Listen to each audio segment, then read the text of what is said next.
You know, I grew up in country like this.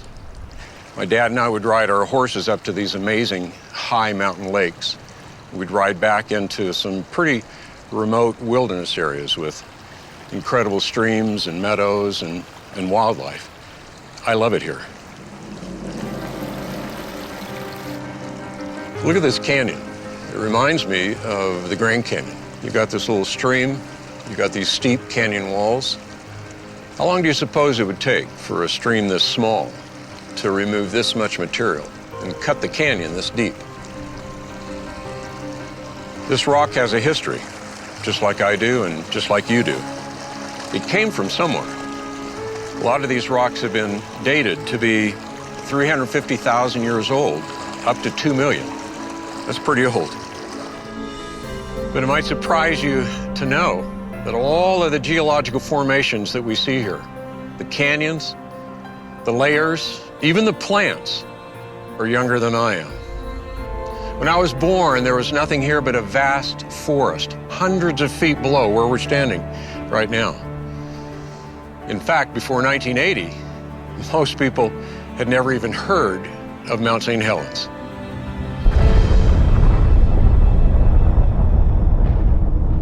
It was in that year, on May the 18th, that molten rock created a steam blast with a force of 20 million tons of TNT. Avalanche debris and other flows from the eruption laid down all of those layers rapidly, up to 600 feet thick. A couple years later, there was some more volcanic activity that created a mud flow that cut out this entire canyon. It also cut through deep bedrock, all in a couple days. Isn't it amazing what a little bit of information from the past can do to help change your view of the present and the present world around you? There are a lot of assumptions made by a lot of people about the history of the earth around us. The question is, how do those assumptions affect how we view that history?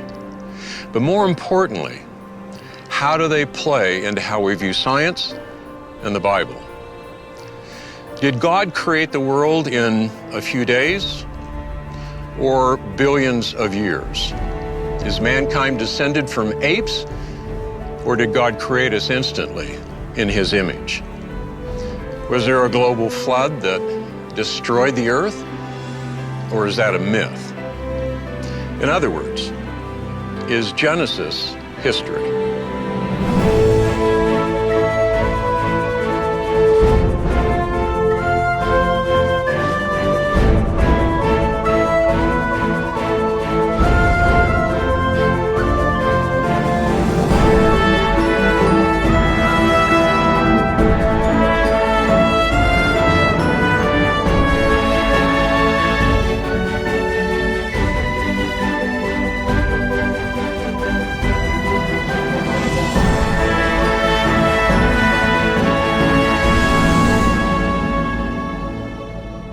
When we think about the history of the Earth, there are a lot of things we need to consider.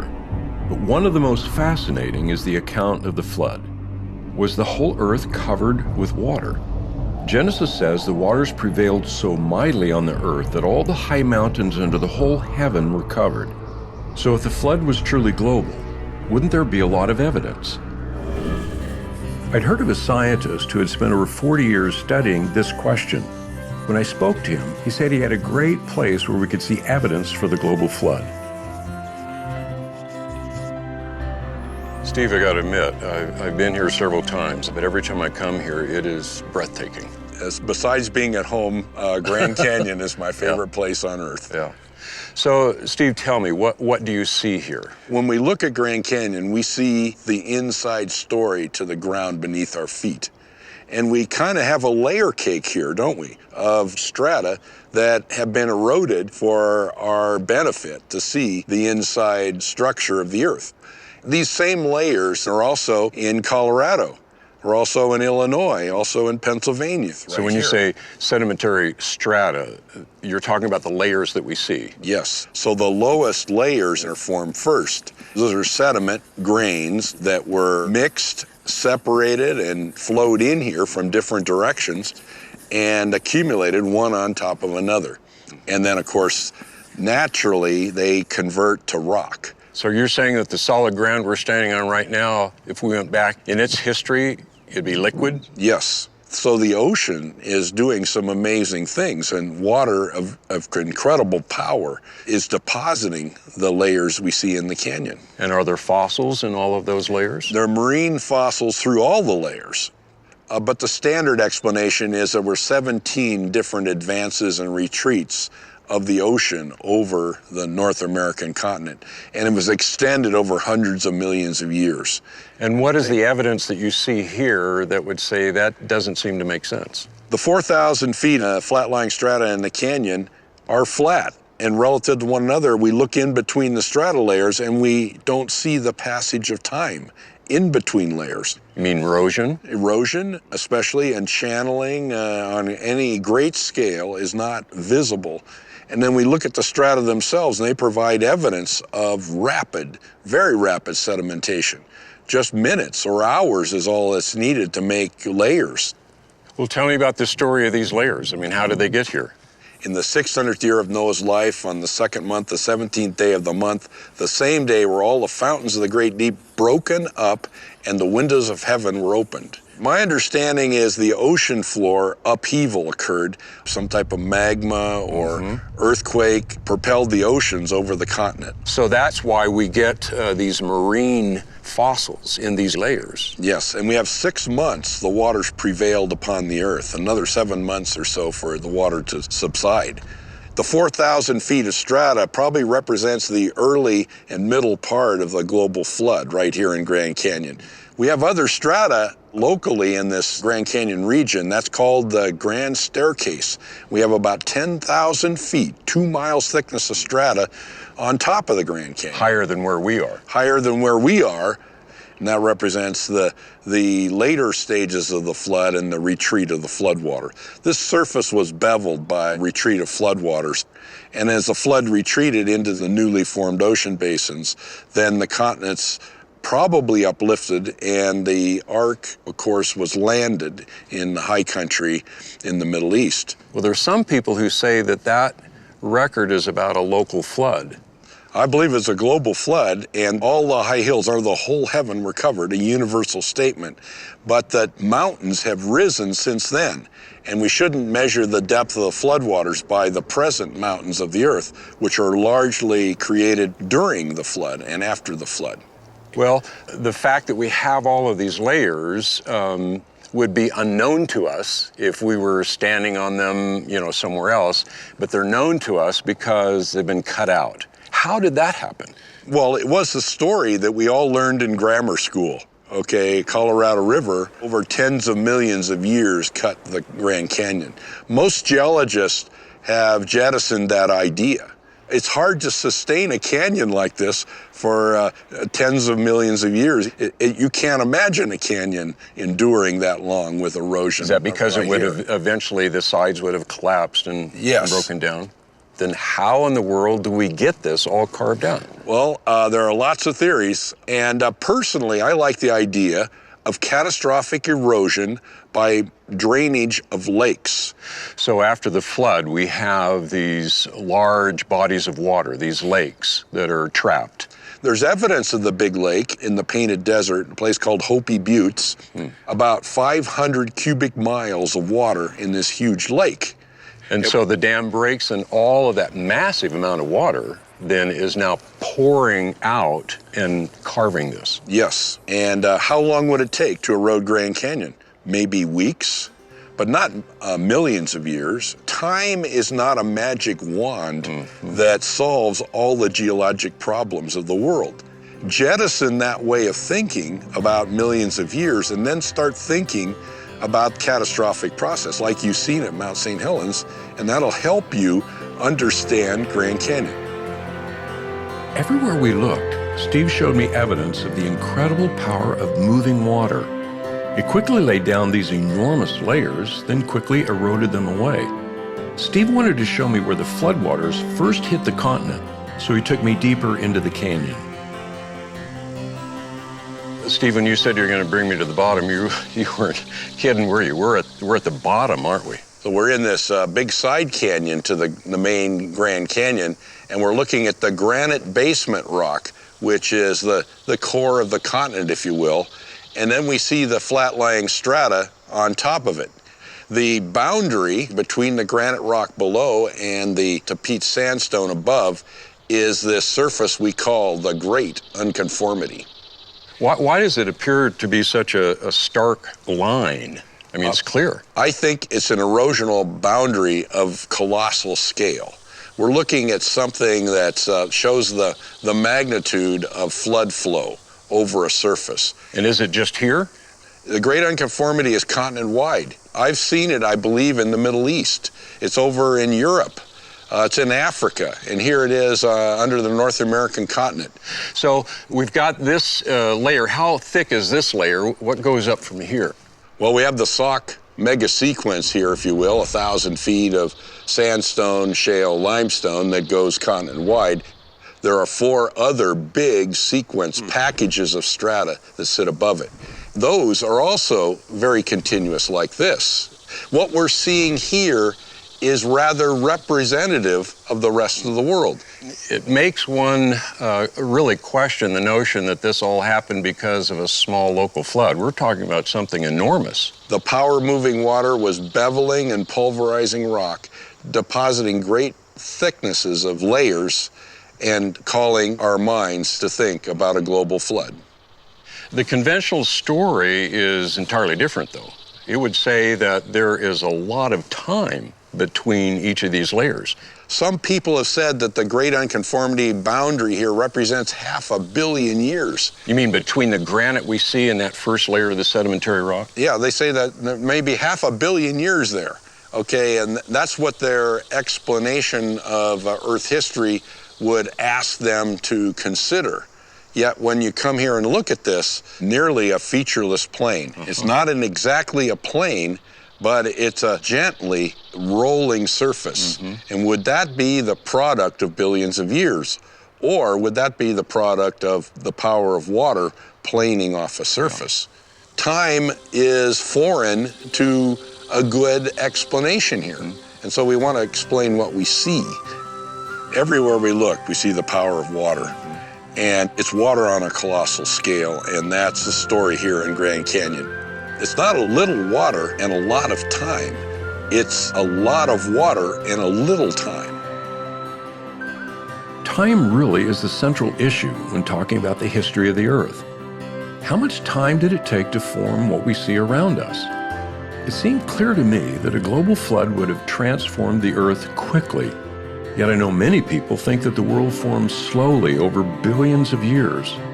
What was the real difference between these two views of time? I needed to talk to someone who could tell me more about science and history and time. Since my background is in computer science, we met at a place where I had personally experienced some of that history.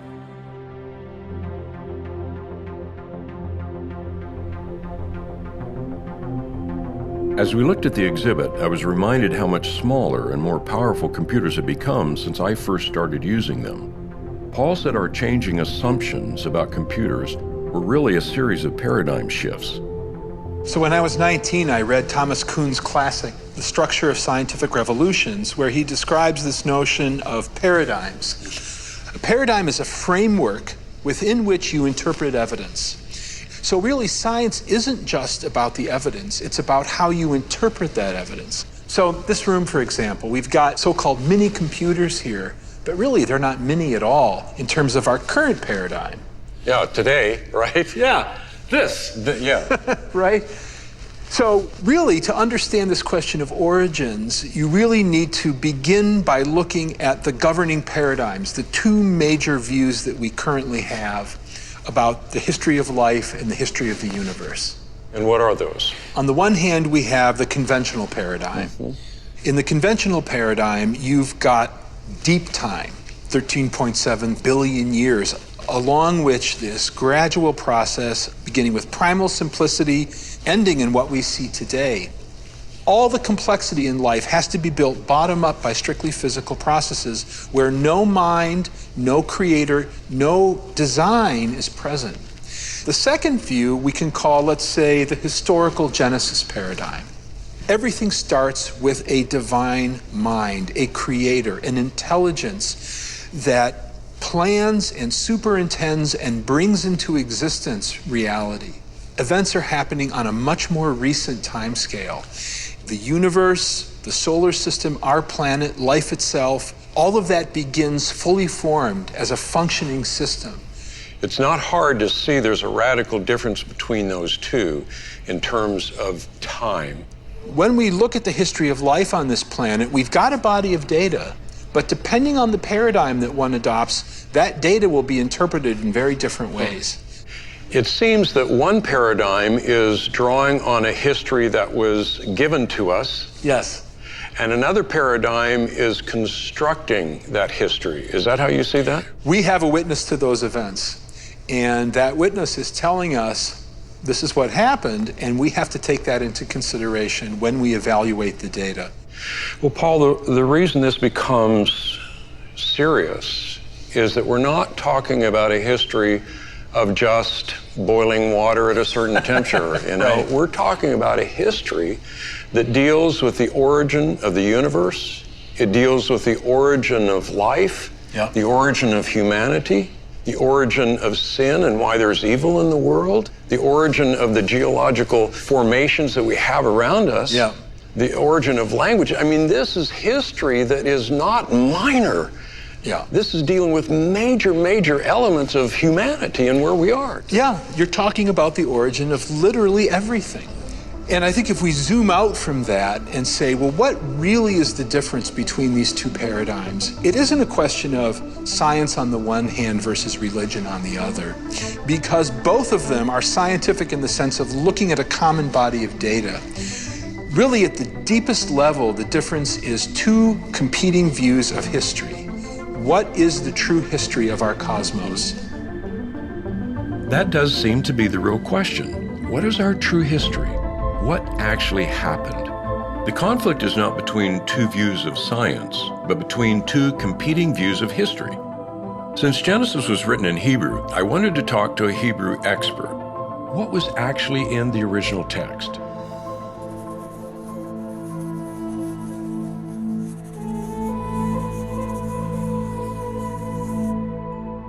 The first word in Genesis is Breshit. Breshit, Genesis 1:1 is Breshit bara Elohim et hashamayim ve'et ha'aretz. So this is the beginning of the Toledot of Noah. Interesting that word Toledot is a very interesting word. It's translated sometimes genealogy, sometimes it's translated history.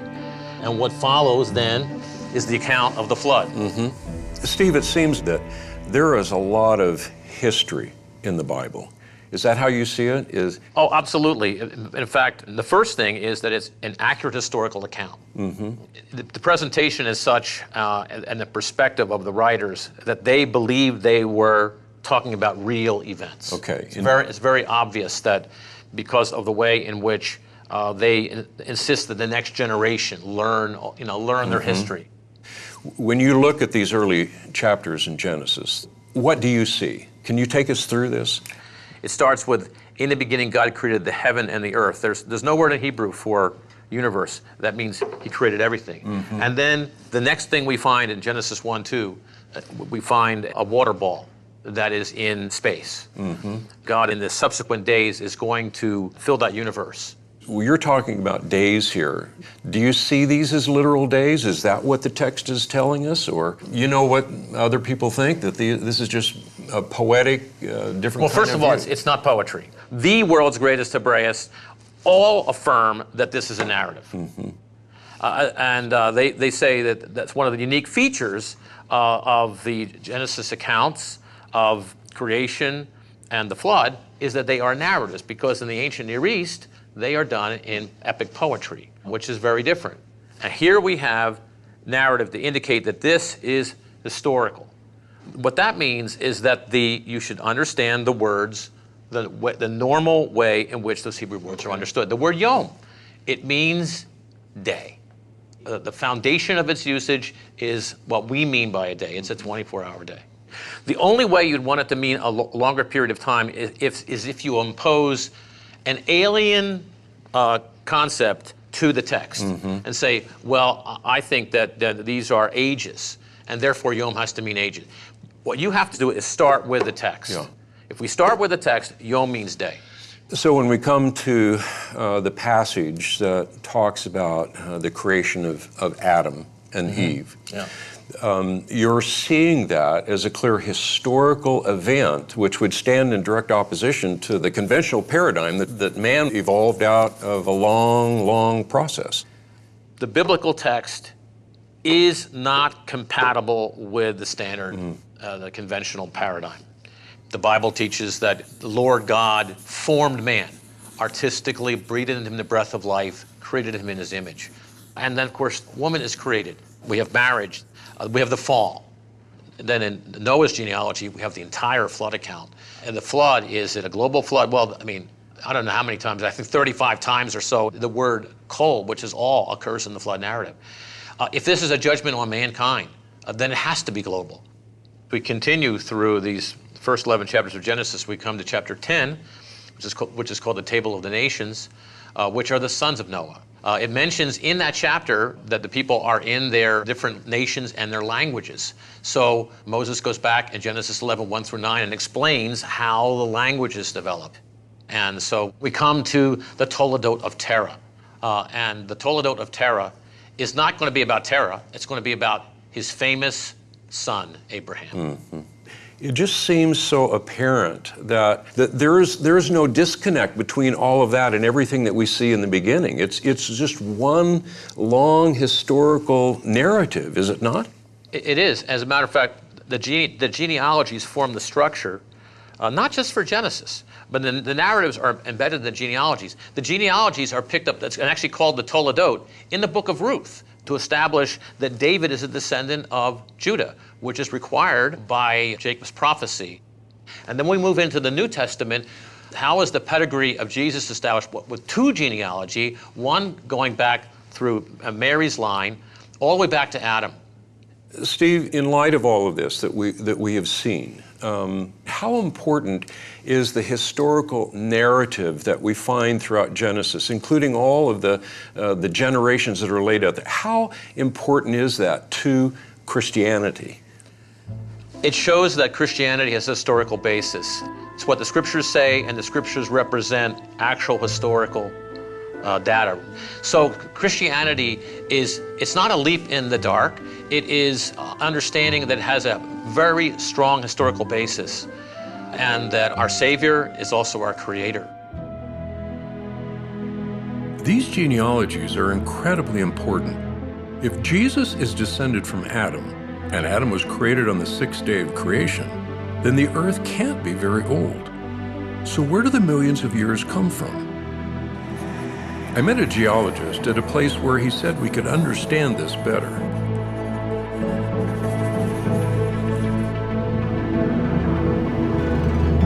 You see the quietness, the expanse, nothing to disturb you. Yet you've got the reminder that it was explosive in the past. There was this volcano back here, the cinder cone volcano, and it belched out this lava flow that spilled out across this countryside. Just a huge amount of basalt, lava. Yeah, but it's actually small compared to the lava flows that we see in many places. And there's something like 1,000 of these volcanoes around here. And the little one behind us here, we call that a cinder cone volcano. You call that a little one? Yeah, well, it is. I mean, these volcanoes are small. Mount St. Helens, 1980, when it erupted, okay? The top 2,500 feet of the volcano blew off, but that was small compared to historical eruptions. We can go back a little bit further to the Great Yellowstone eruption, and some of the volcanic ash was down in Texas. It blew that far away. You think about lava flows in India, that you have an accumulation of up to 1,000 feet over an area a third of the size of the subcontinent of India. What we see in the present is really only minuscule by comparison to what we've seen in the past. And that's telling us something about the historic past. We can't use present day rates of these processes to understand how quickly and how majestically, in terms of scale, the geological record accumulated. Well, that is the point that has brought me to you, because how do we determine the age of these rocks? Well, the important first thing is to recognise that this lava flow is, in a sense, an instant in time. It's an event. And when it's molten, you've got all the different elements that have come out of the volcano are all mixed up, and the rock starts to crystallise. Any of those atoms that are radioactive, they now start to accumulate what we call the daughter products, the decay products. Now, the point is that this rate of decay is so slow when we measure it in the present that, it takes millions of years for parent atoms to decay to daughter atoms. And so that's ultimately where the millions of years come from, the fact that the decay rates in the present are slow. But we would say that the present is not really the key to the past, because obviously the past holds some massive, massive catastrophic events that are not going on today. In fact, the Bible would say that the past is the key to the present. If you want to understand why the way the world is today, you've got to understand what happened in the past. So we've got lots of hints that geological processes haven't been at constant rates through time, and we have other hints that the decay rates may not have been constant. See, we've taken rock samples from a number of places, lots of samples in the Grand Canyon, each of these rock layers. I've done it in New Zealand, we've done it in other parts of the world, and what we've done is we've submitted the same samples to more than one of these dating methods. And so what we found is on the same samples with more than one method, we were getting ages that were different by hundreds of millions of years, or even a billion years in some instances. We're seeing huge differences by using different methods. Well, if there is that kind of a difference between all of these dating methods, then that would seem to confirm the fact that we have an open system here, not a closed one. And if we have an open system, that means we can't trust it to give us dependable dates for these rocks. And that changes the whole thinking about the history of the Earth, because suddenly now these radioactive clocks are not reliable. We've got evidence that rates were faster in the past. Suddenly, we may not be thinking in terms of millions of years. We may be thinking in terms of a history that is much shorter. But you were saying that this kind of evidence is in the open literature now. Yes. Why is it not making an impact? Well, I've been asked that when I've spoken in university geology departments. And the answer is because there is a commitment to the millions of years. And so once people get locked into that focus, anything outside their field of view that conflicts with that focus is marginalised. And the reason why the millions of years are important, if we go back in the history of scientific thought, Charles Lyell in England proposed millions of years, and they multiplied the ages for the rocks. And that was the foundation on which Charles Darwin built. In fact, he read Charles Lyell's book and was convinced of the millions of years of geological evolution, so he could say, now, given enough time, what we don't see happening in the present. We might only see small changes in the present. Given millions of years, the small changes can add up to big changes. And so if you want to have a way of looking at the history that says that we got here by chance, random processes over millions of years, then you've got to have rocks that are millions of years old. Otherwise, you've undermined that whole foundation of that view of Earth history. So time becomes the critical element for the conventional paradigm. Exactly. And that time has to be deep time. Andrew said when you study the rock formations, they show evidence of a young Earth transformed by a global catastrophe. So he took me south to Sedona to see it for myself. The important thing to note is that this landscape is actually very stable. There was lots of erosion in the past to carve out this whole terrain, but those cliffs and the valley floor are very stable, which is why you've got the vegetation. Today, everything's much quieter. Today's processes are extremely slow, but they can't explain how we got this erosion, how we got these layers, how we got these cliffs. All right, so you wanted to come here because you see evidence of a young Earth because of what's here. What do you see? Yes, well, the first thing we notice is the extent of these layers. It's like a stack of pancakes. For example, the red unit that goes all the way across our field of view, that's the Schnebly Hill Formation. And above that, you can see the first white unit is the Coconino Sandstone. And above that, you've got the Toorawheep, and at the horizon, you've got the Kaibab Limestone, which is the rim rock of the Grand Canyon. And, you know, here we are, 70 more miles from the Grand Canyon, and these layers are still here. Yeah. It's almost hard to imagine the volume of material that represents. Yes, take the Coconino Sandstone.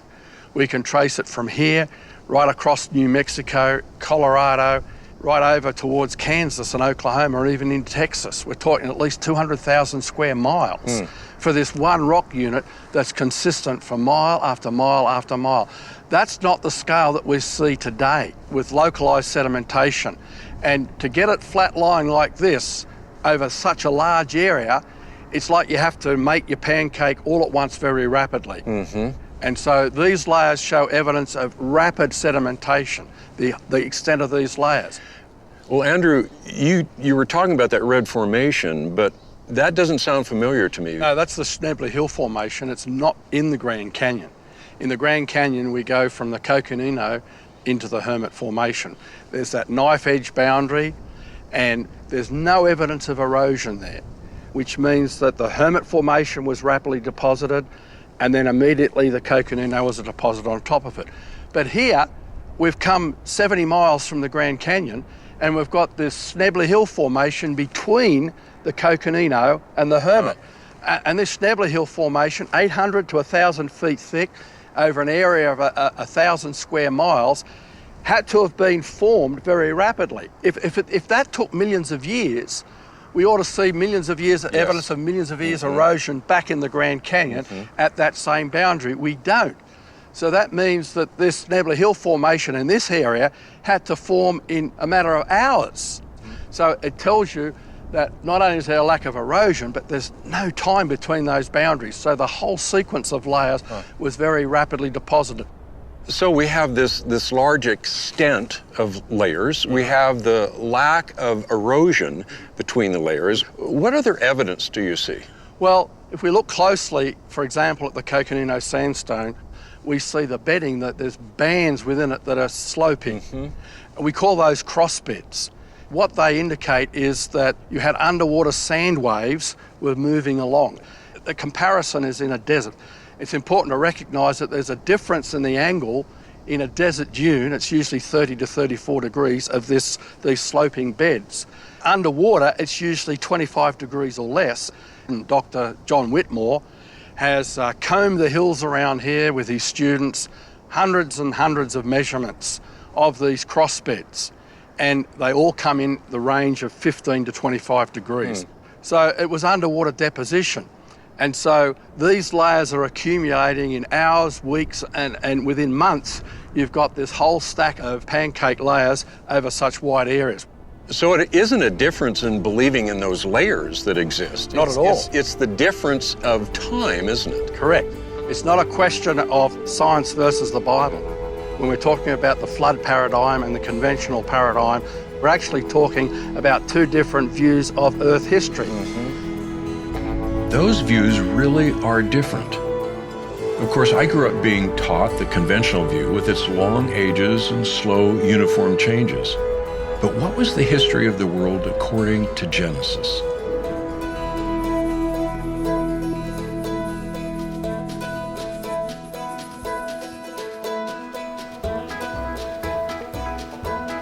Kurt Wise took me from one fascinating place to another, showing me evidence of fossil forests, explaining the rapid formation of coal, and talking about the complex design of biological systems. Everywhere we turned, he showed me something new about the Earth and its history. We ended up at the entrance to an old abandoned coal mine.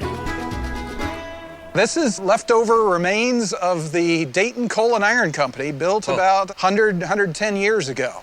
Well, what's amazing is that if you didn't know that history and if you looked at these rocks, you would think they were very ancient. In fact, if we were in Greece, we might think they're thousands of years old. It's hard to tell just looking at the structure itself. Well, Kurt, then I need for you to do something to me, because I know that The conventional paradigm looks back in Earth history, and it's a straight line.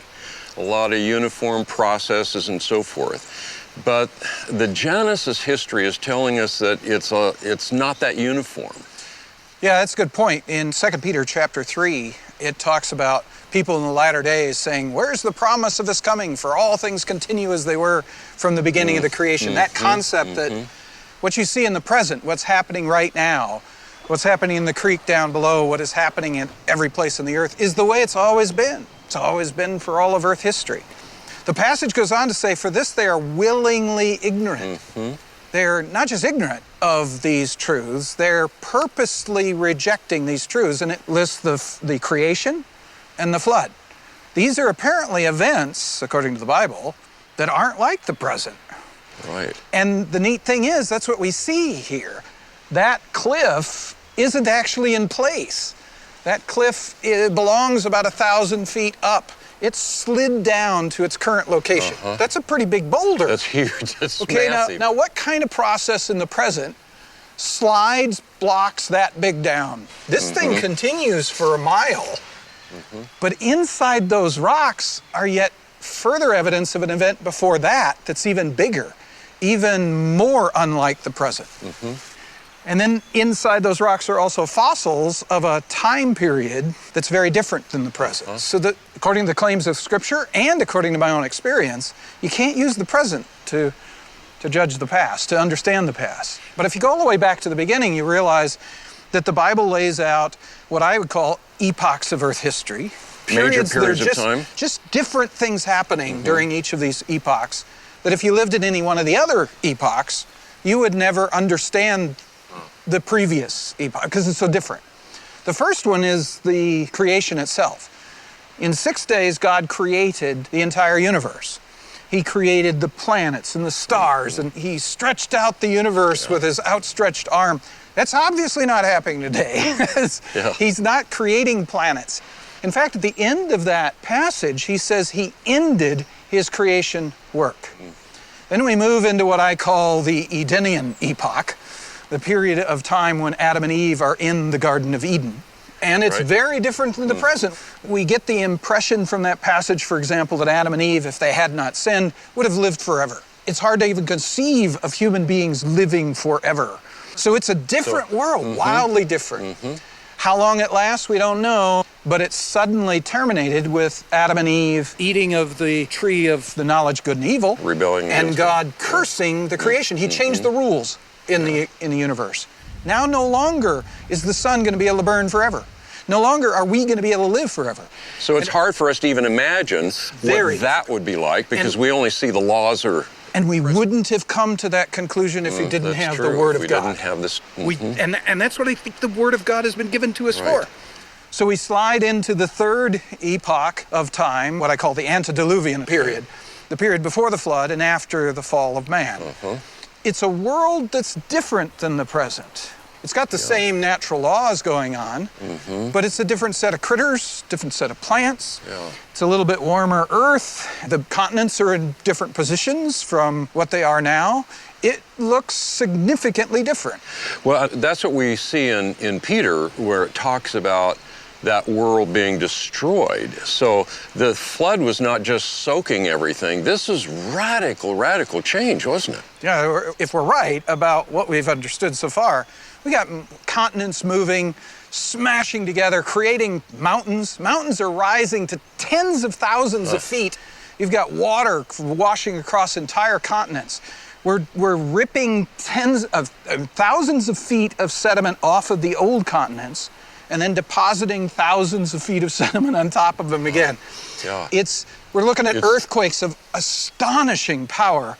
So this change then from what you call the antediluvian epoch now into the post-flood. Basically, the earth has got to recover from a global flood. The atmosphere's got to recover, the geology, the rocks have to recover, plants and animals have to spread across the earth. You got lots of water, humongous earthquake, humongous volcanoes, and more or less that period of recovery is a slow, decrease in intensity and frequency of those things. So would it be in that period that we would see the Ice Age, for example?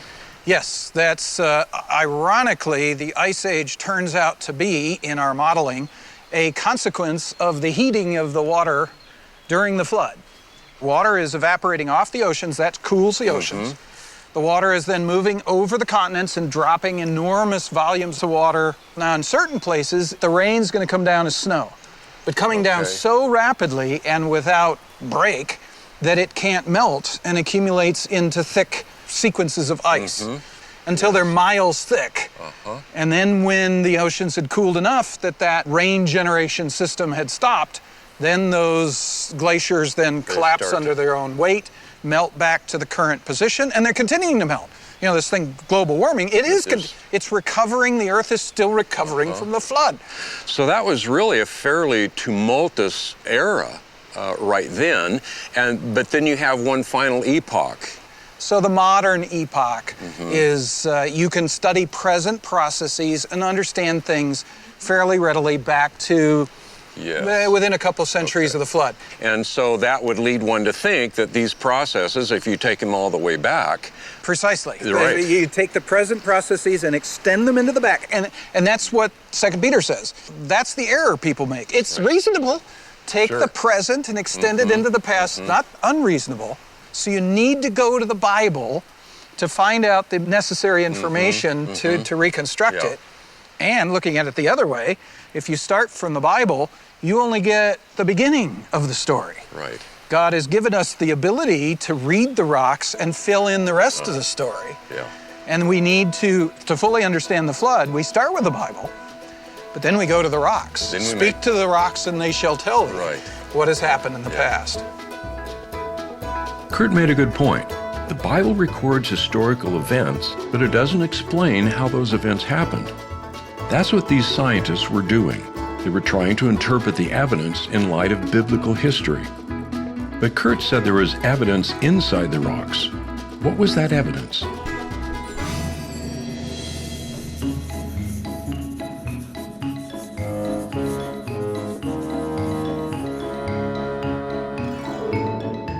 I love coming to natural history museums. For me, as a paleontologist, it's like the chance to go to a zoo. It's all the animals that used to live before the flood. It's like a chance to step back in time. It is like a zoo, except they're not alive. Right, and they don't smell, so that's pretty good. And the Natural History Museum isn't just about telling us what was there. It's also trying to give us a storyline, right? And we've got two possibilities. We've got these two paradigms between a naturalistic view and a biblical view. And all the natural history museums in the country, most of them around the world, all give you just one of those views, only giving you the naturalistic, old Earth view of the world.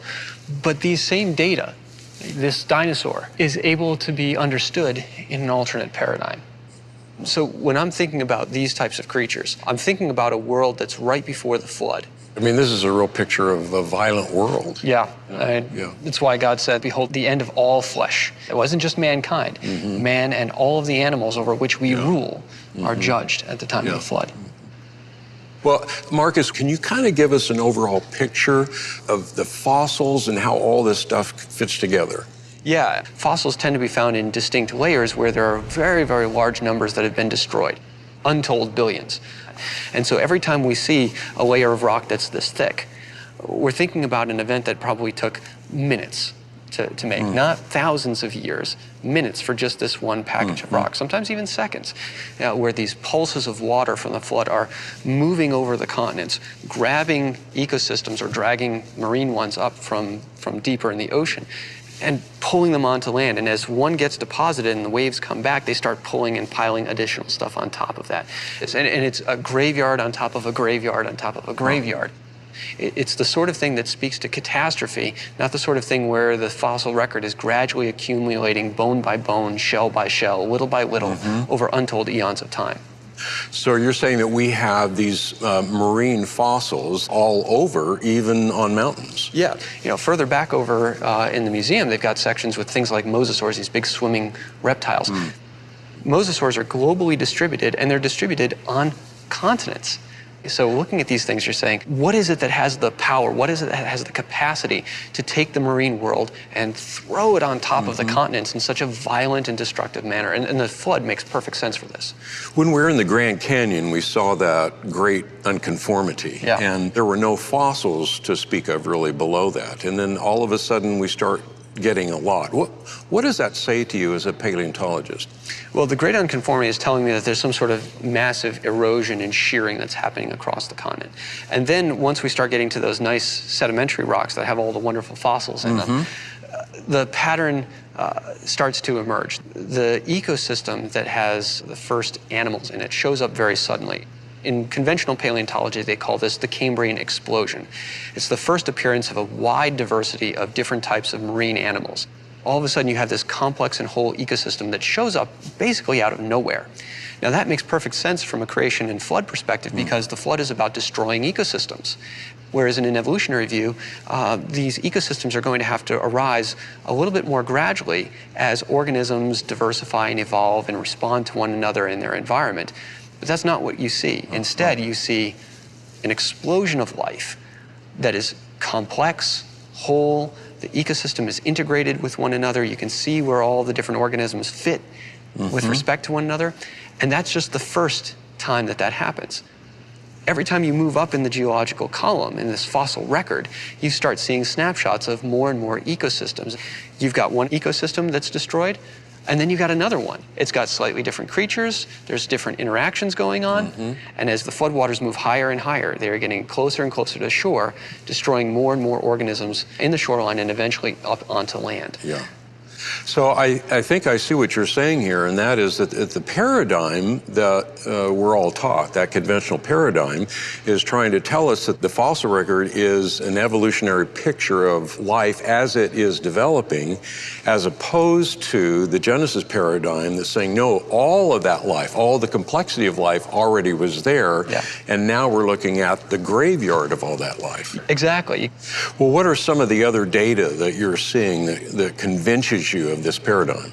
Sure. Well, one very curious situation with the fossil record, so thinking vertically about things, is not the hard parts of the animal, but the trackways. They're the footprints. This is a pattern that we see in several different groups where their footprints are first and their body parts are later. For the trilobites, for the amphibians, for the dinosaurs, the first time I find evidence of them in the fossil record, it's from trackways, not the hard parts. From an old Earth perspective, that's really weird and hard to grapple with because you have millions of years between the trackway production and ultimately the animal that made it. But that obviously doesn't make a whole lot of sense, right? Because if there's trackways, there's animals, and those animals have bones and teeth and shells to them. Why aren't they fossilized? Instead, the pattern's telling us something different. There's no time between when somebody leaves a track and when somebody gets buried. But the fact that those trackways are still there, that should tell us something as well, shouldn't it? One, it tells us that the deposition or the placement of the next layer on top of them had to happen very, very quickly. Because again, you go out onto a beach and you walk in the sand, your trackways are destroyed very, very quickly. But the fossil record is showing us something very different from today. This is death in a moment, right? This is death in an instant. And we're talking about a world that was complex, whole, integrated, and the flood is destroying that world sequentially and burying it in a vertical fashion. And so I think looking at the fossil record as a record of life is partly correct, but it's not about life's development. It's about life's attempt to survive an event that ultimately consumed all of them. Well, that would make sense then, because when God was talking about destroying the earth with the flood, it wasn't just the destruction of human life, it was the destruction of all life. And so now the world we live in is, as you said, radically different than what that was before. Yeah, when we look at the T-Rex, when we look at the mosasaurs, when we look at all these animals as ferocious carnivores, and they really are, I mean, they're terrifying, but that's not what they were initially created to be. And so these sharp teeth, these devastating claws, and the behaviors that go along with them all seem to be part of the curse. And part of that is genetic, part of it might also be just some modifications, but these organisms, by the time we see them, and this is important for us to remember when we come to a natural history museum, is you're not seeing the world at creation week. You're seeing the world as it existed at the flood. And that world was one that was filled with violence and was a pretty terrible place to be. I realized that the billions of creatures buried in those layers are a silent testimony to God's global judgment. I decided I wanted to see one of those layers of fossils for myself. If the dinosaurs had died suddenly in the flood, wouldn't it be obvious?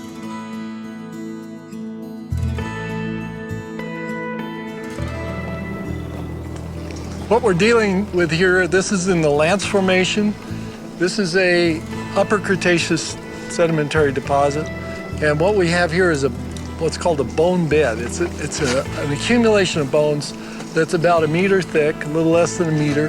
And in this meter, we find the bones present as a graded bed with little bones at the top and bigger bones at the bottom.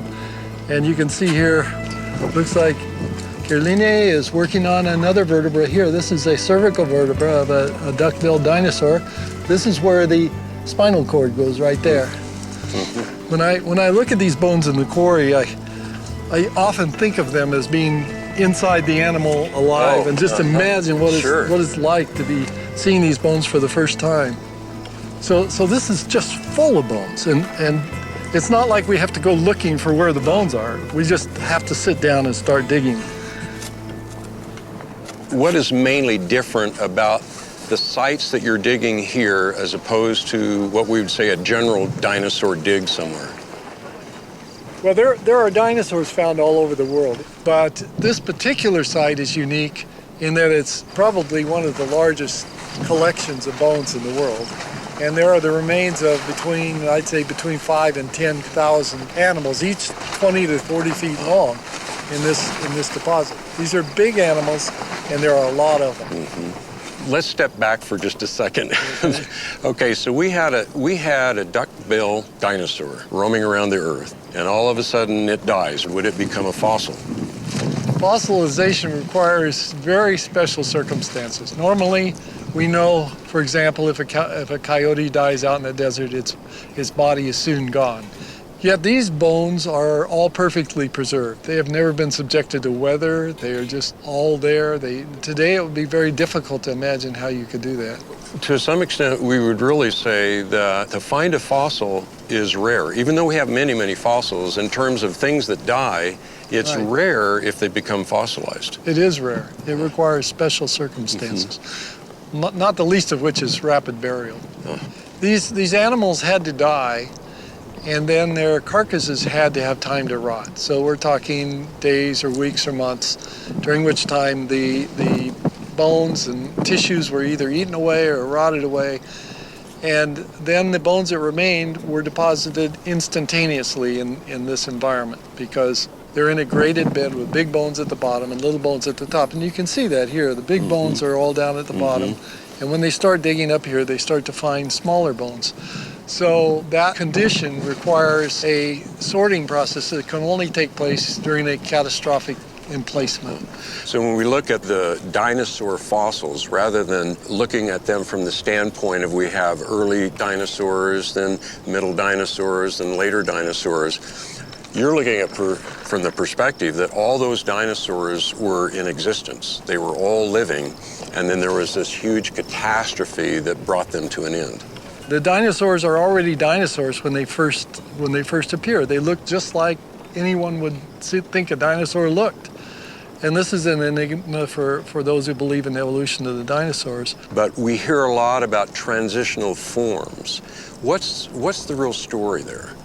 Scientists have been able to lay out some forms they think are transitional. And some of them are very interesting, some even challenging. But they are the exceptions to the rule. The rule is there are no transitional fossils. And what we find in the fossil record, and contra to Darwin's hopes, this is the rule, is that a form exists in the fossil record, it basically stays unchanged, and it disappears from the fossil record without having been changed. That's got to mean something besides evolution, because we don't ever see changes from this form into this form in the rocks themselves. So it's coming from somewhere else. It's a paradigm that's being imposed on the data rather than the data providing the paradigm. So I think it's very easy for me to be a creationist just based on my understanding of the complexity of life forms. And when we look at the fossil record, we can see that complexity is all there from the beginning, and this begs the question of where did all this complexity come from? It's one thing to have faith. I have faith that God was the creator, but that's substantiated by what I see around me. To say I have faith that evolution produced this when I can't even see how it could have happened, that's blind faith. That's a leap in the dark. That's a leap in the dark. It seemed that everywhere I looked, there was a growing body of evidence that fit the historical record of Genesis. It wasn't just one thing, it was many things pointing in the same direction. When I was with Art, he told me about some recent discoveries of material inside dinosaur bones. So I traveled to a lab in Arizona to talk to a scientist who is doing some of that research himself. This is a fragment of a Triceratops horn. When we pulled it out of the ground, it fragmented, and then of course we've had to continue to fragment it in order to do analysis of it. In 2012, the Creation Research Society sponsored Mark Armitage and I to go to the Hell Creek Formation in Montana, which is a very popular place for finding dinosaur bones. And we instead dug out a almost 4-foot long Triceratops brow horn. Now, it's just in crumbled pieces now, so we can't really, put it together and show you a horn. But yeah, you have to recognize that pieces such as this, we have found tissue with cells. Oh, that's amazing. And potentially proteins such as collagen. It's so difficult to understand how you could have this material still in a dinosaur fossil that is supposed to be 65, 75, 80 million years of age, because tissue, cells, proteins break down.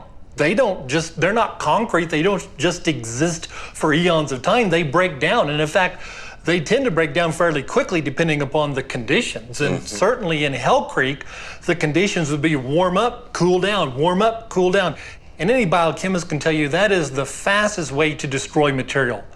It's difficult enough to envision it surviving for 4,000 or 5,000 years, but 60 million years, 70 million years, see, that really becomes very difficult to make any kind of biochemical basis for how it could have survived.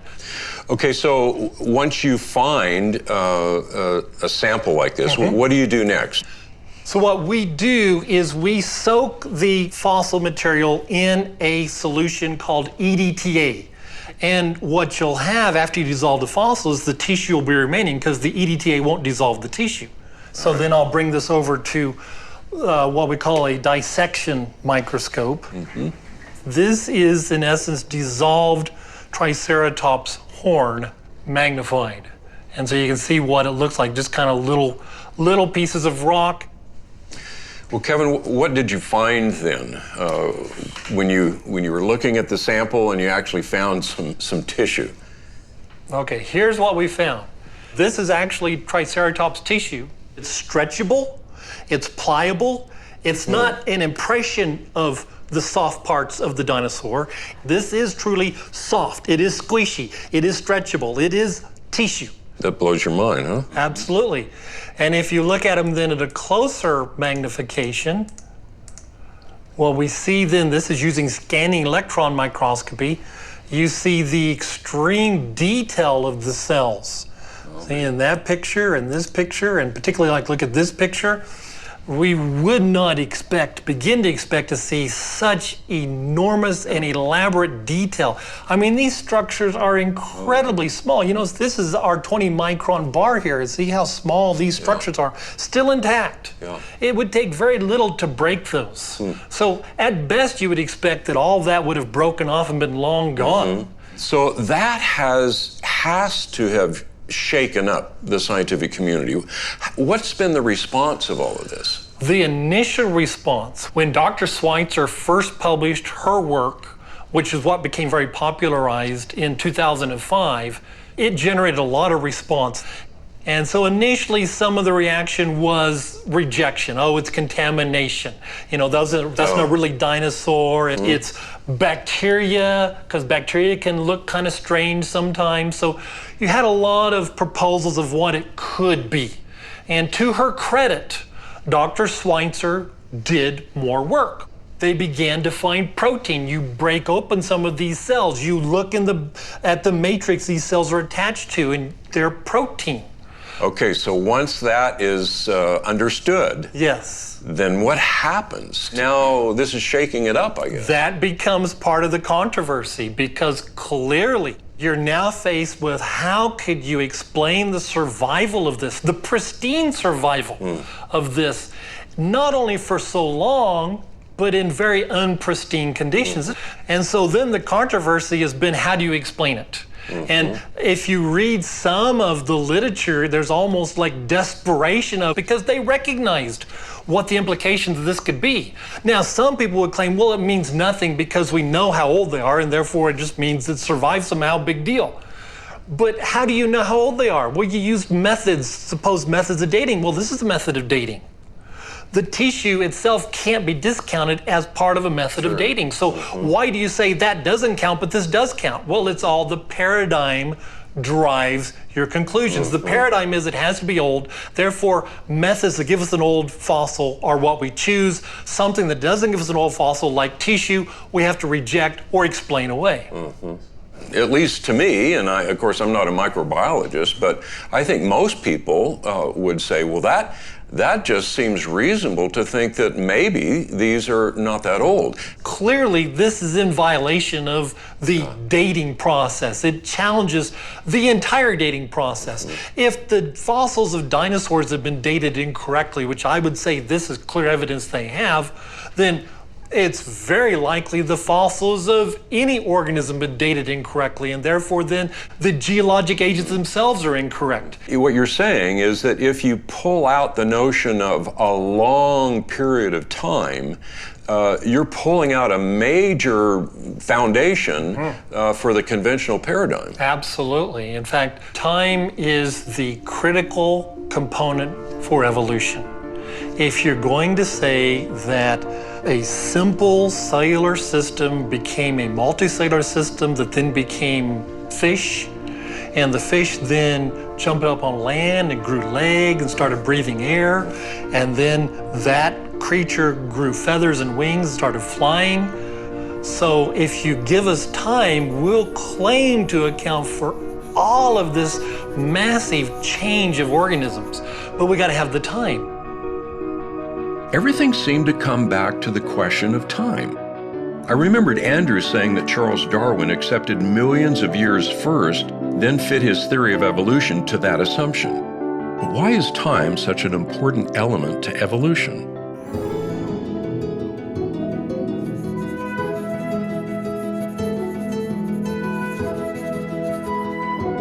Rob Carter is a marine biologist, so he took me scuba diving to get a glimpse of a world most people don't see. His specialty was coral, and he knew a lot about the incredible creatures that inhabit the reefs around St. Thomas. Oh man, we got the sharks here. I mean, just look how they move, and it's almost like effortlessly glide along. I wish I could swim like that. Engineers wish we could make boats like that. Yeah. Submarines that could move as efficiently as a shark. We can't quite do it.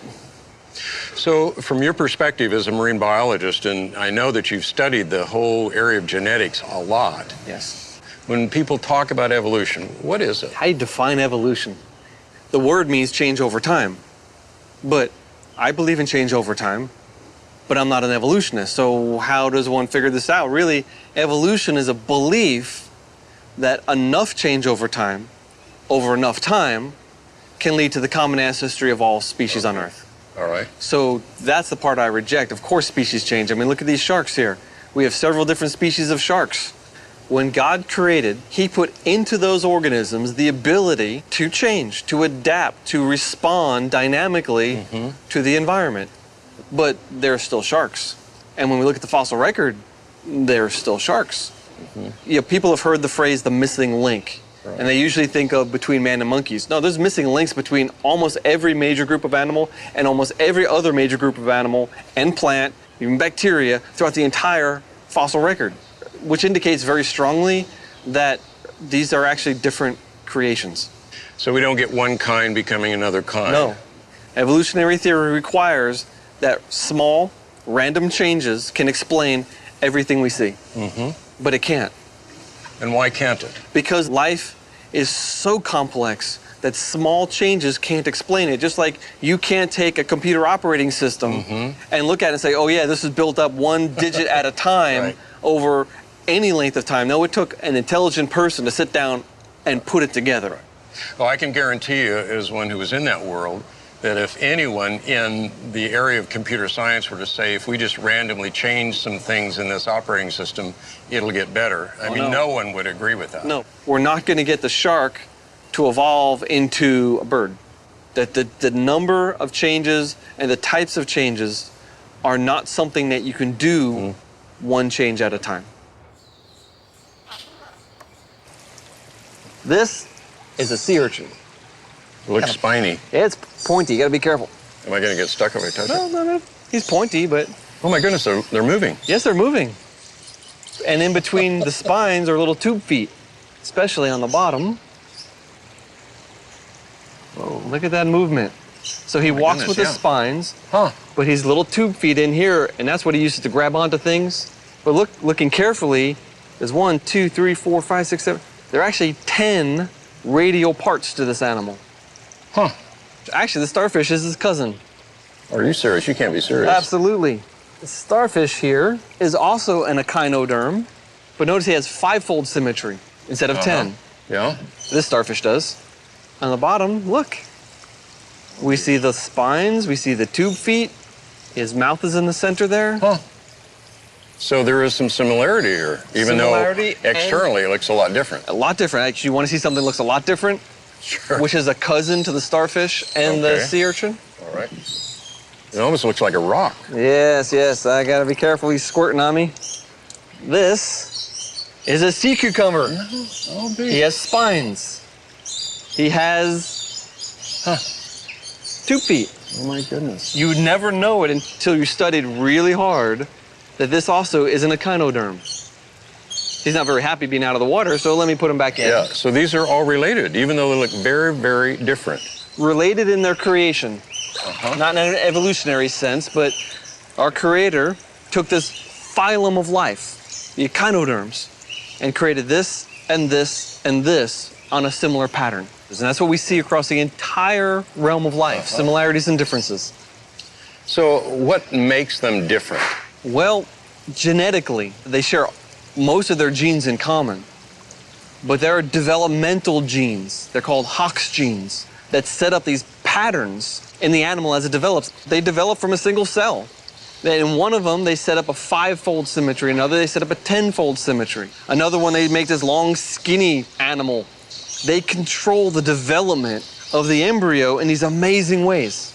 So what you're saying, when we look at this from a molecular or genetic perspective, what we're finding is really a fascinating design in all of this. Absolutely. But what we've heard in the conventional paradigm, the conventional story tells us that it's those random changes that has brought about all of this. Sure. Back in the 1800s, when life was simple, when they didn't know what was happening inside the cell, they didn't know how complex genetics was, you could imagine all sorts of things. But now that we know what actually happens behind the scenes, the story gets a lot more complicated. You see, I like to say that the genome is 4-dimensional. Well, we have a 1-dimensional string called DNA. And if you want to draw that out, you'd have to write all the letters of DNA out on all 3 billion of them. And then you have to draw lines or arrows from one part to another part, because this part turns this part off, this part interferes with this part enhances this. It's this huge 2-dimensional interaction network. And that's why you have a 2-dimensional genome. I mean, let me stop here for a second, because this is really amazing to think about this, because I think in terms of a computer program that it's fairly static. I mean, the instructions are there, but you're talking about a program that is reprogramming itself. It's modifying its own instructions. Oh, wait till I get to the 4th dimension. Oh, okay. Because of the 3rd dimension first. The information in that first dimension, that linear string, has to be organized in such a way that when it falls into the third dimension, it still works. Oh, that's amazing. Genes that are used together are next to each other in 3D space. Are you saying that once this thing gets folded up, it's almost like we have a new set of instructions? Yes, a new level of information. Unbelievable. That whoever programmed that first level needed to understand what was going to happen, have it work in the third level. But you said there's another dimension even. Oh yeah, the fourth dimension is time. And how does that work? The genome changes shape over time. Maybe you eat something that's bad for you, and your liver says, I can get rid of that toxin. Now, the chromosomes in the liver will change shape, expose that new protein gene, make copies of it, build a brand new protein that can kill off that toxin, and when it's not needed anymore, they'll change shape again and fold back. Oh my goodness. Dynamic programming. All 3 levels change in the 4th level, time. Rob, that's so far beyond anything that we know, even in our most complex software systems, that it's almost beyond imagination to think that someone would look at that and say it all happened by chance. Yes, and it only brings glory to God. It does. You can't build something like that up one thing at a time. You need it to function.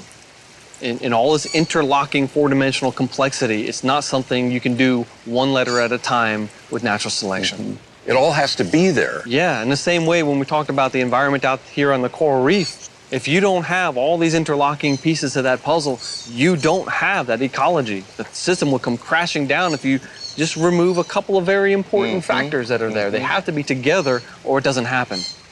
So not only did we have this interdependency, this mutualism, so to speak, down at the genetic level, now we even make it more complex by saying there is that same mutualism at the higher level as well. Yes. In fact, the entire world has a mutualism. It's impossible to think that all of this could have happened just by a series of slow processes over billions of years. That's exactly what I'm saying. It's clear that the world we live in is incredibly interdependent, from the smallest biological system to the largest ecosystem. There are complex mutual relationships everywhere. I realize that creation in 6 days makes the most sense from an engineering perspective. You need everything working together at the same time for everything to function properly. And that's exactly how Genesis says God created it. Rob also said God created animals with the ability to change and adapt to their environments. Is it possible this ability to change has been mistaken for evolution?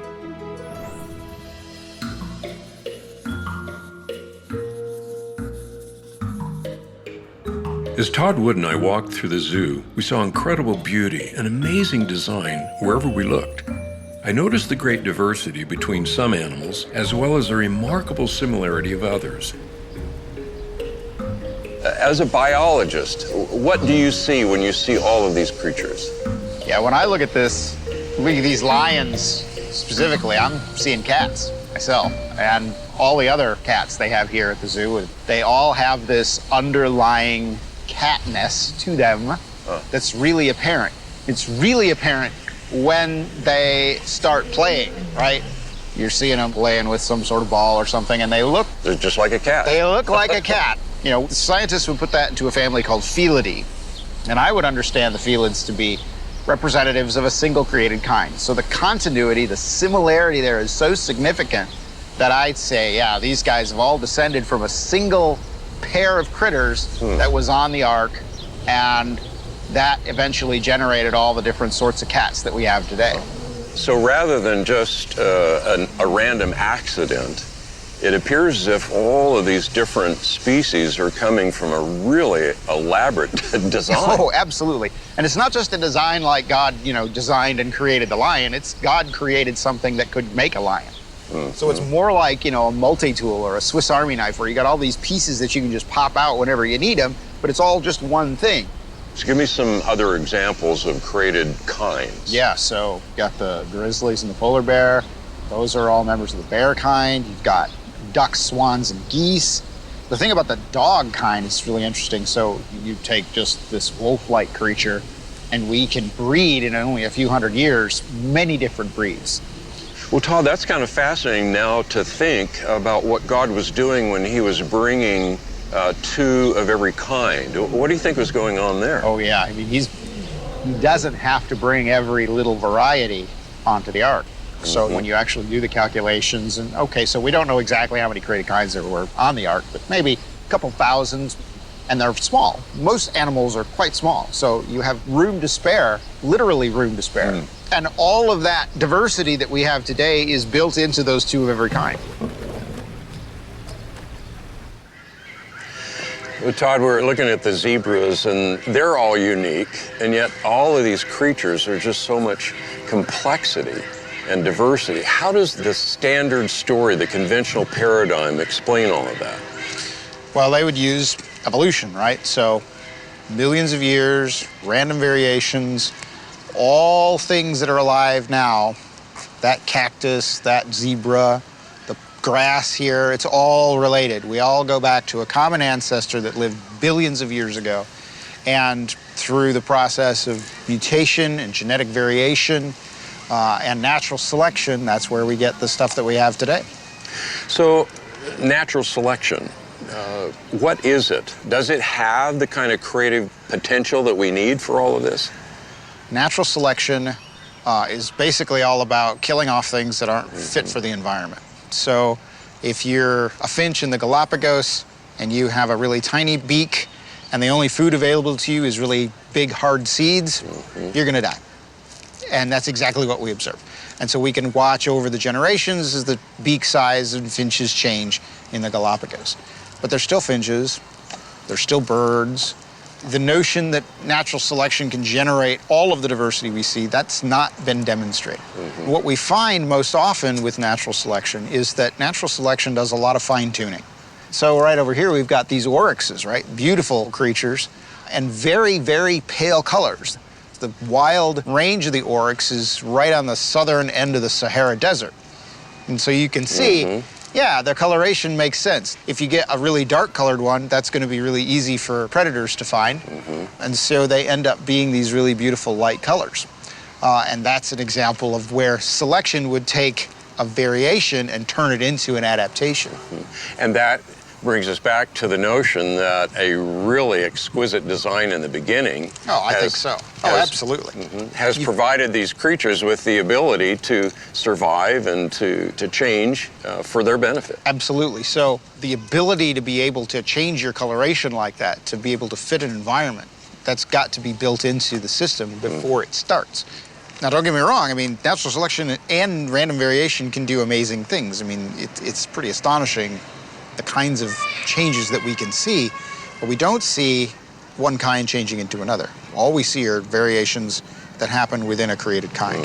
So there's a felid tree, which has all the cats on it. There's the canid tree, which has all the dogs on it. There's the ursid tree, which has all the bears on it. There's the equid tree with all the horses on it. Each individual created kind then has its own individual tree, so that you end up with something like an orchard or a forest. As a scientist, it seems what you're saying is that the Genesis paradigm answers all of this data better. Ultimately, I think it does, because it embraces both similarity and difference. Now, as we've already said, there's lots of questions that are still out there. But I'm pretty confident, given what our paradigm can explain, I'm very confident that those answers are going to be found. After we left the zebras, we made our way to the gorillas. Todd wanted to talk about the question of human evolution. Todd, we see it all the time, a new discovery, new skulls, new skeletons that supposedly solidify this whole link. Yeah. What do you see there? Absolutely. Well, I got some right here in my bag. Ooh, a skull. So this guy is a Neanderthal, very, very low forehead. So we have really tall foreheads. The face, the mid face has been pulled out. But at the same time, well, it looks very human. So that's Neanderthal. You want to hold that one for me? Okay. We have others that are very different. Oh, yeah. Now this one is Australopithecus africanus. So you can see really no forehead at all. It just slopes right back. Very, very small brain case. Muzzle sticks way out, so the face is sloped forward. What do you do with this stuff? I mean, there's many more that we could show, many more pictures, many more skulls, and you can see looking at them together, they're really, there's a lot of difference there. Yeah. Well, here's the thing. So all that created kind stuff that we already talked about, I can show again and again and again with multiple studies that I can find a discontinuity between humans and non-humans.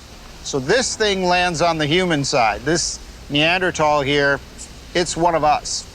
This thing is not. It is different.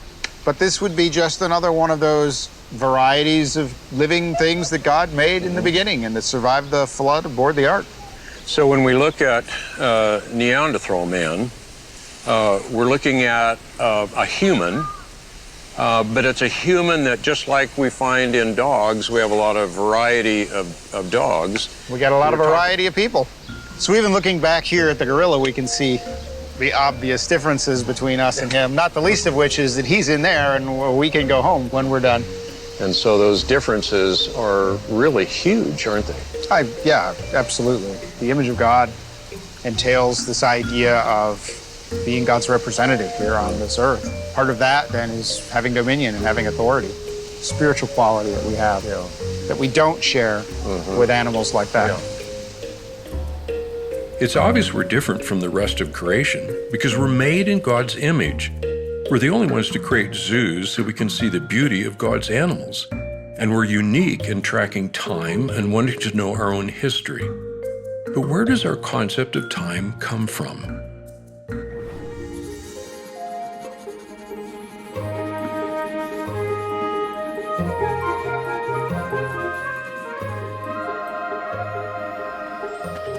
It was a beautiful night. Danny took me far outside the city and kept me up very late in order to show me something I will never forget. Oh my goodness, now you're gonna make me buy a telescope. You know, we have some purposes given for the stars in Genesis 1:14-19. It's a day 4 creation account. It mentions the stars and other heavenly bodies to mark time, to rule over the night, to be for signs, seasons, festivals, and so forth. People have been using the stars for marking passage of time. The patterns repeat every night. They repeat every year. They come back in their season. There's a lot of regularity going on here. What about the design of the sun and the moon? Well, there are a couple of things I can talk about. On rare occasions, the moon passes between us and the sun. Doesn't happen very often. And when that happens, the moon just barely covers the sun up. If the moon were a little smaller or a little farther away, it wouldn't do it at all. If it were larger or closer to us, it would be grossly over total. And so these eclipses are spectacular and rare, and this is the only planet on which it matters, and it's the only planet which it happens. And you've got to think either just that's the way the world is for no apparent reason, or the world is that way for a purpose and design. And to me, that speaks of creation. Okay, high overhead here we have the Great Square of Pegasus. It's this big rectangle. Now coming off of Pegasus is a little fuzzy spot right there. Do you see that? Yes. That's the Andromeda Galaxy. That is the most distant object that you can see with the naked eye. It's a little, we think a little over 2 million light years away, and it contains a couple 100 billion stars. Wow. Okay, Danny, that brings me to a big question, and a big question in a lot of people's minds. If we have stars that are that far away, millions of light years away, and if the Earth is young, as we believe, then how in the world can the starlight be here? Yeah, we call this the light travel time problem, and I'll try to phrase it for you a little differently. We believe that the creation is only thousands of years old, say 6,000 years, 7,000 years, something like that. And I've just pointed out something to you that we think is 2 million light years away from us. I think those distances are reasonably correct. And we creationists need to answer this question, and we've offered several different solutions to that.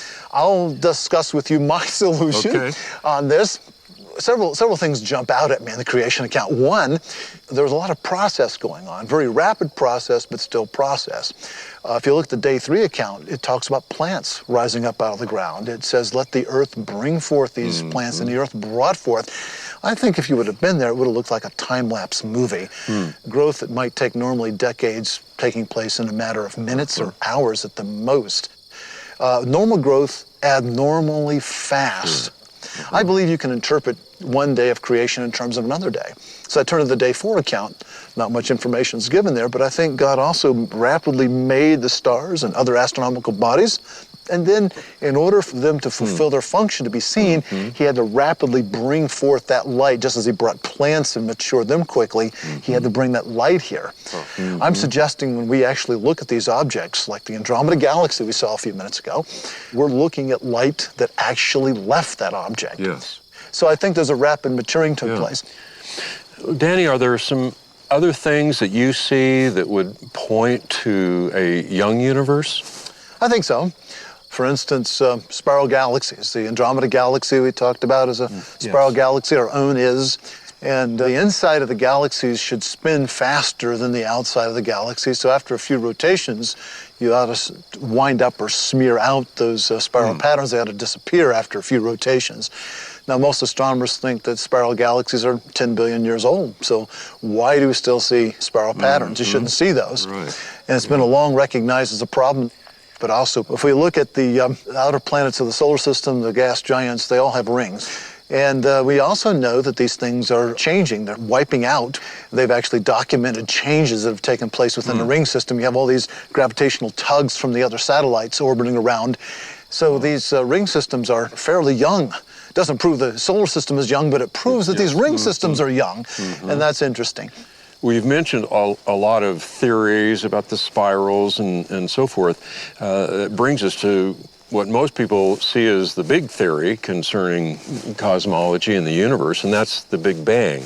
How do you see that? Is it holding up over time? I don't think so. I think it's getting some problems. So much so that more than a dozen years ago, I think in the New Scientist magazine, there was an open letter protesting the Big Bang theory, and it's had hundreds of signatories since.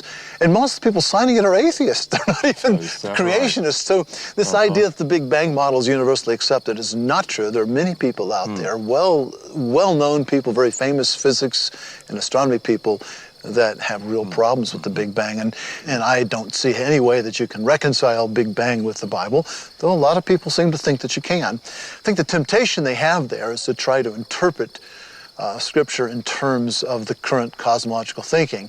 That's nothing new. That's happened before, as it's turned out, with disastrous results. So I think when you look at the history of science, the way we've discarded theories over time, you've had theories that were supposedly beyond dispute, and then later on discarded. When you see that lesson from history and then you want to wed Genesis, you want to interpret Genesis in terms of the ruling paradigm, I think you need to be very careful. I realized Danny was reorienting our perspective.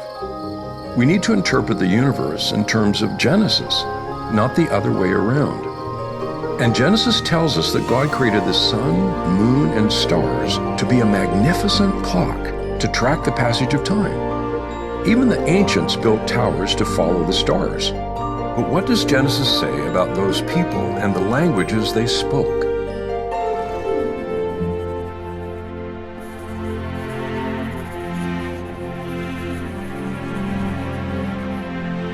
Doug took me to one of the best archaeological museums in the world to show me some of the unique artifacts that relate to Genesis.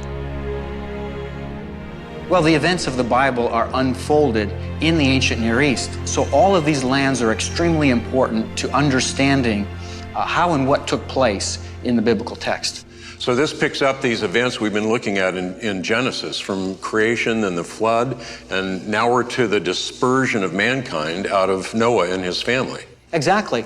And the dispersion would have taken place somewhere in this mountain range to the northwest of Mesopotamia. And what we see in the biblical text in the narrative is that a number of people have migrated down to southern Mesopotamia, the land of Shinar, and moved toward the process of urbanization, city living. And that's the famous Tower of Babel. Absolutely. Do we know where that is? There are about 7 or 8 Babels, cities of Babel, in the ancient area of Mesopotamia. And so one at a time, I've studied all of those areas and found only one that meets all the criteria of the famous site of the Tower of Babel, and that is the site of Eridu, which is in southeastern Mesopotamia. We have signs of the expansion to the north, to the south, to the east, to the west, all the way as far as Egypt. And when you say evidence, that is the artifacts that we find in these archaeological digs? Exactly. There's an enormous amount and very specific kinds of material culture that attest to this expansion of people that I'm connecting to the post-Babel dispersion. Here are the beveled rim bowls, these two, which is that Rimken brick that we see up there, and those two spouted jars. All of these diagnostic forms of pottery and material culture, they're found throughout the Near East. The Bible describes an event that's not just the confusion of language, but it's the dispersing of people far from that city. And because we see language or the written expression of language just pop up out of nowhere, and then different languages being represented through cuneiform script or through hieroglyphic script or other means. So you do not have a universal plan that's followed among all of the languages. You see great diversity in the forms of grammar from language to language, even in ancient languages. It seems then that the event recorded in Genesis about the Tower of Babel, that's a very, very critical event for archaeology. It is. So all of this fits perfectly with what we would see as the biblical account of how languages took place. It's really the only way of explaining this. So the integrity of biblical history ultimately is justified by the expression of these languages. Now, most of us think today of a tower, the kinds of things we see in big cities, big straight walls. Is that what they were building? Well, essentially, it's a variation of a pyramid. And there were 4 sides to it and several stairways that would go up to the top. At Eridu, we have a temple that existed in 18 different phases. And in every phase, it grew in its size and its complexity. And that final temple, that final phase of the temple, it was abandoned immediately, right at the time of the late Uruk expansion. Catacornered to the temple was an absolutely enormous platform. Do you think that could be the foundation of the Tower of Babel? Absolutely, and I would suggest to you that this late Uruk expansion, where this technology began, was something that spread with the people. We find forms of these ziggurats all around the globe. We find them in China, we find them in India, we find them in various parts of the Americas. We find them all over. Well, obviously we have evidence here of civilization and people beginning to gather together in communities, even cities. Do we have any other evidence of that? Absolutely. We can move forward to the time of Abraham because we know that Abraham lived at the site of Ur, which was also in southern Mesopotamia, at the end of the 3rd millennium BC. That brings us to the end of Genesis chapter 11. Exactly. In fact, you see some pottery, some cuneiform tablets, all dating to the period of the 3rd dynasty of Ur. It's amazing just as we're sitting here thinking about that, thinking about Abraham and that this represents the culture and the civilization that he lived in.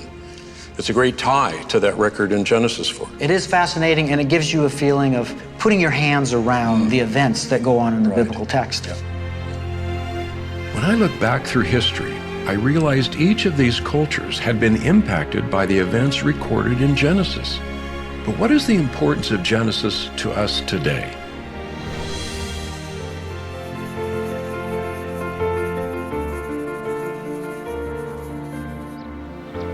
George Grant wanted to meet me at a garden near his home. He said it was a good reminder of where our history began. So there's something significant about the Genesis text in which Adam and Eve are then placed into a garden to tend it. That's more than just a story. It's much more than just a story. One of the things that you see in Genesis chapter 1 is the structure for time. The universe is created for a 24-hour day. And so everything from the way our sleep cycles and the way our work cycles work all come from that definitive historical account there. When we get to Genesis chapter 2, we start to see the meaning and purpose of man. Of course, in Genesis chapter 3, we see the disruption of everything by the fall.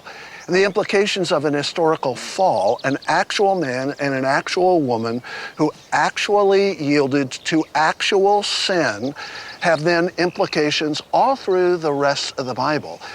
If you remove a literal Adam and Eve, that changes the whole shape of what history is and how history is remembered. Is that because when we pull an Adam and Eve out of a historical record, we can then pretty much make up what we think about man and marriage and even sexuality? Absolutely. The Apostle Paul understood the events of the early chapters of Genesis as formative, not only for our understanding of history, but for relationships between men and women and their children, the character and nature of marriage, rightness and wrongness in moral relations, including sexuality. All of that is assumed from those early chapters of Genesis, oftentimes quoting the passages verbatim.